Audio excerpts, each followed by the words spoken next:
আমরা 5 আগস্টের পরে আমরা বিচার বিভাগের স্বাধীনতার দিকে আমরা ধাবিত হচ্ছিলাম। সেটিরও অংশ হিসেবে আমাদের বিচার বিভাগের আলাদা সচিবালয় করা হয়েছিল, কিন্তু আমরা দেখলাম বিএনপি এসে আবার আওয়ামী লীগের পথে হাঁটছে।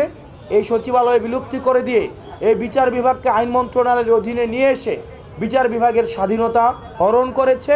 আবার পোস্টিং প্রমোশনের এই অজুহাতে এই পোস্টিং প্রমোশনকে ওয়েপনাইজ করে বিচারকদের স্বাধীনতাকে ক্ষুণ্ণ করেছে এবং সেটির মহড়া আমরা ঝিনাইদহে দেখতে পাচ্ছি।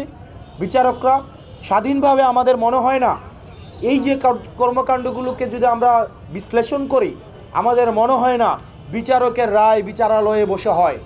আমাদের মনে হয় সেটাও ঢাকা থেকে সেটার রিমোট কন্ট্রোল পরিচালিত হয়।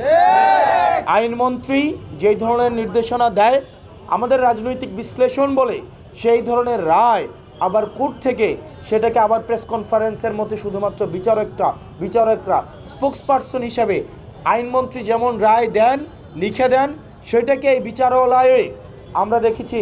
আমাদের কাছে মনে হচ্ছে বিচারকরা সেই রায়টাই পড়ে শোনান। পুলিশ তো কোনো দলের হওয়ার কথা ছিল না। পুলিশ বিএনপিরও হবে না, পুলিশ জামাতেরও হবে না, পুলিশ এনসিপিরও হবে না। পুলিশ হওয়ার কথা হচ্ছে বাংলাদেশের জনগণের। যেটি আইনগত বিষয় সেটা আইনগতভাবে সমাধান করবে।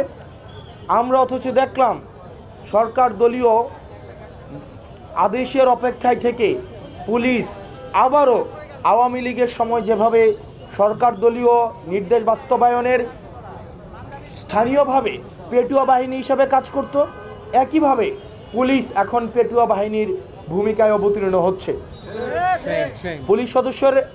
পুলিশ সদস্যদের একটা অংশ আমাদের কাছে দুঃখ প্রকাশ করে, আমাদের কাছে তাদের অসহায়ত্ব প্রকাশ করে, তাদের পোস্টিং প্রমোশন এবং পদায়নের ভয় দেখিয়ে তাদেরকে আবার দলীয়ভাবে লাঠিয়াল বাহিনী হিসাবে ব্যবহার করতে চাচ্ছে।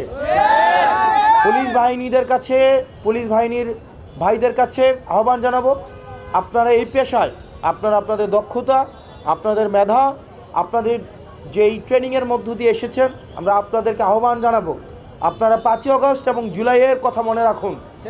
বাংলাদেশের জনগণের সাথে বিরুদ্ধে গিয়ে আওয়ামী লীগের দলদাস হয়ে পুলিশের যেই পরিণতি হয়েছিল, আমরা বিশ্বাস করি আপনারা পুলিশকে সেই দিকে ঠেলে দিবেন না।